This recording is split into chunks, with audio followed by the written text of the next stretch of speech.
नमस्कार बैलगाडी मालक, स्वागत आहे तुमचं सर्वांचा युट्यूब चॅनल महाराष्ट्राची परंपरा आणि संस्कृती। मी आज आलोय मौजे गोसाव्याची वाडी, तालुका खटाव, जिल्हा सातारा।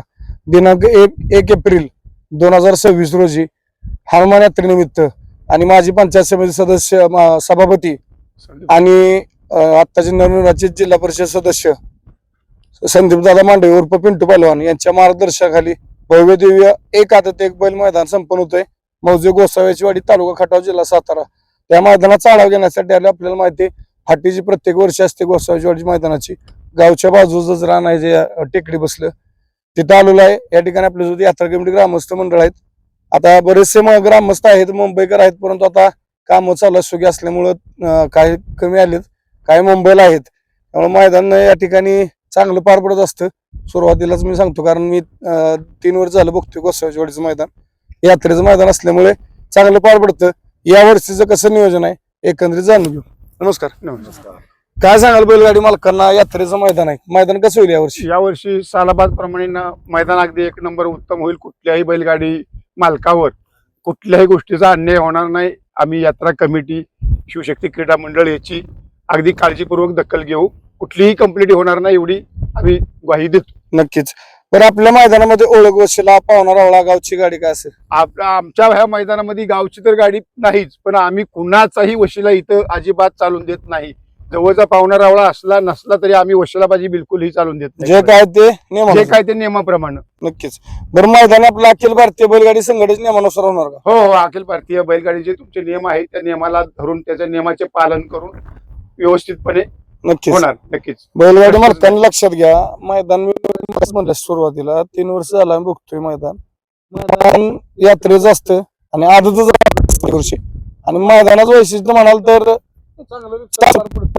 गाव गोसाव्याची वाडी म्हणलं, गाव जरी छोटं असलं तरी म्हणजे इथले जे लोक आहेत किंवा ग्रामस्थ यात्रा कमिटी यांचं एकदम व्यवस्थित असतं। म्हणजे कुठल्याही प्रकारे कुणा अन्याय नाही झाला पाहिजे, कुठल्याही प्रकारे 1 रुपया बक्षीस कुठल्या बैलगाडी प्रकारे कमी नाही गेलं पाहिजे, कुठल्याही प्रकारे ओळख वशिला असला कुठल्याही प्रकारे या गोसाव्याची वाडीच्या मैदानात होत नाही। आणि मग सर्वात महत्वाचं, या गावात गाडीच नाही। पहिला मुद्दा म्हणजे गावात गाडीच नसल्यामुळे काय संबंधित येत नाही कोणी ओळख लावायचा किंवा बाबा आमची गाडी इथनं घ्या तिथनं घ्या। आपल्या मैदानाची ऑनलाईन नोंद कधीपासून चालू असणार? दिनांक 26/3/2026 रोज पासून ऑनलाईन नोंद चालू राहील। दिनांक 31 मार्च ला रात्री 10 वाजता क्लोज होईल। त्याच्यावर कुठला कोणाचाही वशिला चालून देणार नाही, आम्ही चालणारच नाही, चालवणारच नाही। नक्कीच। बैलगाडी मालकांना लक्षात घ्या, एक आदत एक बैल मैदान गोसाव्याची वाडी या मैदानाची ऑनलाईन नोंद उद्या दिनांक 26 मार्च 2026 पासून 31 मार्च 2026 म्हणजे 26, 27, 28, 29, 30 आणि 31 6 दिवस आहेत। येत्या 6 दिवसामध्ये माझी बैलगाडी मालकांनी मोठ्या संख्येने उपस्थित या मैदानात शोभाडवा यात्रेचं मैदान आहे। बरं, लॉट आपल्या आदल्या दिवशी संध्याकाळी जाहीर होणार का? आदल्या दिवशी जाहीर होणार आपली लॉट। आदल्या दिवशी म्हणजे 31 ऑगस्टला गोसाव्यावाडी आदत बैल मैदानाचे लाईव्ह लॉट जाहीर होतील। फक्त बैलगाडी मालकांनी ते वेळेत नोंद करा आणि सहकार्य करा। आता आपण जरा फाटीकडे येऊ आणि फाटी संदर्भात जाणून घेऊया। मग काय सांगाल फाटीबद्दल? आपल्या फाटीचा पल्ला किती असणार आहे? फाटीचा पल्ला 800 फूट आहे। बर। रुंदी त्याची 14 फूट आहे। बर। आजूबाजूला विहीर वगैरे जवळपास तसला अडचण कसलंही नाही, पुढे थांबायला पाहिजे तेवढी जागा आहे, मैदान आहे। बैलगाडी मालकांना लक्षात घ्या, 800 फूट पल्ला आहे आदतच्या, म्हणजे वासरांची शिवा पल्ला ठेवलाय। हो, वासरांच्यासाठीच हे ठेवलेलं आहे। वासरांची शिवा पल्ला आणि फाटी म्हणाल तर रान कठीणच आहे, म्हणजे असं काय माती पण नाही जास्त आणि ते कठीण मध्यम रान, पण रान प्रत्येक वर्षी आपल्याला माहिती येतं। पल्ला 800 फूट असणार आहे। आता नंतर फाटीचं 13.5-14 फुटाचं अंतर आहे। पुढच्या बाजूला आता इकडे माळरान आहे, म्हणजे काय अडचण नाही थांबायला। आजूबाजूला काय कुठं धोकादायक असं विहीर वगैरे काय धोकादायक असं नाही। आणि काय माहित आता काम चालू आहे, तर ट्रॅक्टर वगैरे आलेला आहे, फाट्याचं अजून काम चालू आहे, परंतु मुलाखत गेला लोक काम चालू होतं, ग्रामस्थ त्या ठिकाणी होते। ज्या काय तांत्रिक अडचणी वाटल्यात मला, म्हणजे कुठं फाटीमध्ये किंवा आजूबाजूला, त्या ठिकाणी या ठिकाणी यात्रा कमिटी सुचवलेले आहेत, ते या ठिकाणी सगळे व्यवस्थित करून मैदान या ठिकाणी 1 तारखेला व्यवस्थित सज्ज होणार आहे पळण्यासाठी। फक्त बैलगाडी मालकांना विनंती आहे की लवकरात लवकर ऑनलाईन नोंद करून यात्रा कमिटी सहकार्य करा। तर काय सांगाल मामा, आता गाडी कमी जास्त आली बक्षीस आपली रितसर दिली जाणार का सगळी? हो, जे आमच्या जे जाहीर केले त्याप्रमाणे गाडी कमी येऊ जास्त येऊ नियम जो आहे तो डिक्लेअर केलेला आहे। किती गाडी होत्या? किती गाडी होत्या? बघा मित्रांनो, गावचं यात्रेचं म्हणलं की असं असतं, गाडी कमी होत्या किंवा जास्त होत्या, महत्वाचं त्यांनी काय सांगितलं, बक्षीस रितसर जाणार जे बॅनरवर पॅम्पलेटवर बक्षीस आहेत ते बक्षीस 1-1 रुपये इथं जागेवर मोजून घ्यायचा, त्यात कुठलीही तफावत होणार नाही किंवा काटछाट होणार नाही. बैलगाडी मालकांना काय सांगाल तुम्ही मैदाना संदर्भात, काय आव्हान कराल नोंदणी संदर्भात?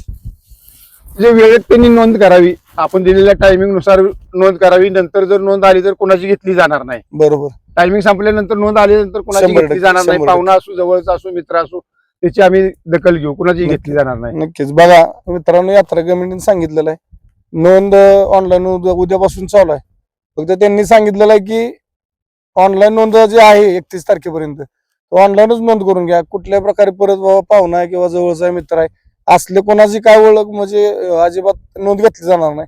त्यामुळे माझी बैलगाडी मालकांनी ते लवकरात लवकर ऑनलाईन नोंद करून यात्रा कमिटी, ग्रामस्थ मंडळ, गोसावीचवाडी, शिवशक्ती क्रीडा मंडळ यांना सहकार्य करा. मैदानाचं फाटी आपण सुरुवातीला बघितली, काम चालू आहे फाटीचं.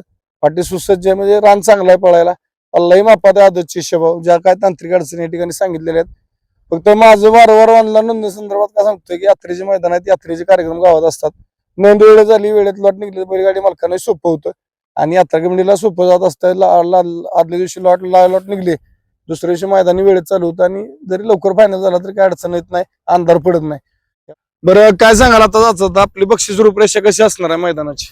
बक्षीस रूपरेषा अशी असणार आहे की प्रथम क्रमांक येईल त्याला 71,000 रुपये, बर, दुसरा क्रमांक येईल त्याला 51,000 रुपये, तृतीय क्रमांक 31,001 रुपया, चतुर्थ क्रमांक 21,000 रुपये, पंचम क्रमांक 11,001 रुपया आणि सहावा क्रमांक 7,001 रुपया, सातवा क्रमांक 5,001 रुपया.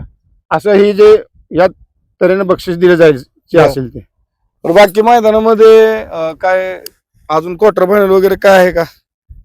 तसं तर काय मित्रांनो बॅनरवरती दिलेलं नाही दिसत, दिलेलं नाही, ते विचार चाललाय. पण या ठिकाणी यात्रा कमिटीचा विचार चाललेला आहे. जर या ठिकाणी योग्य गाड्यांना किंवा पूर्व आता त्यांची मिटिंग वगैरे झाल्यानंतर क्वार्टर फायनलला काय द्यायचं का नाही ते यात्रा कमिटी ठरवेल. परंतु या ठिकाणी आता फायनलची आपण बक्षीस ऐकली, यात्रेचं मैदान आहे. बरं, फायनल विजेत्या बैलगाडी मालकांना डाली असणार का मानाचे? 2 डाली प्रत्येकी. 1 नंबर आणि प्रत्येकी फायनल बैलगाडी मालकांना 7 फायनल बैलगाडी मालकांना प्रत्येकी 2-2 मानाची डाली आणि रोख रक्कम जी आपला जी गाडी नंबर करत त्या नंबरचं रोख रक्कम बक्षीस देऊन या ठिकाणी सन्मान केलं जाईल. तरी माझी पुन्हा शब्द जाता सर्व बैलगाडी मालकांना, चालकांना विनंती, लवकरात लवकर गोसावीचवाडी 1 आदत 1 बैल मैदान या मैदानाची ऑनलाईन नोंद करून यात्रा कमिटी, ग्रामस्थ मंडळ, गोसावीचवाडी यांना सहकार्य करा. एवढं बोलताना थांबतो. धन्यवाद. जय हिंद, जय महाराष्ट्र, जय जिजाऊ, जय शिवराय. बाळूमामांच्या नावानं चांगलं.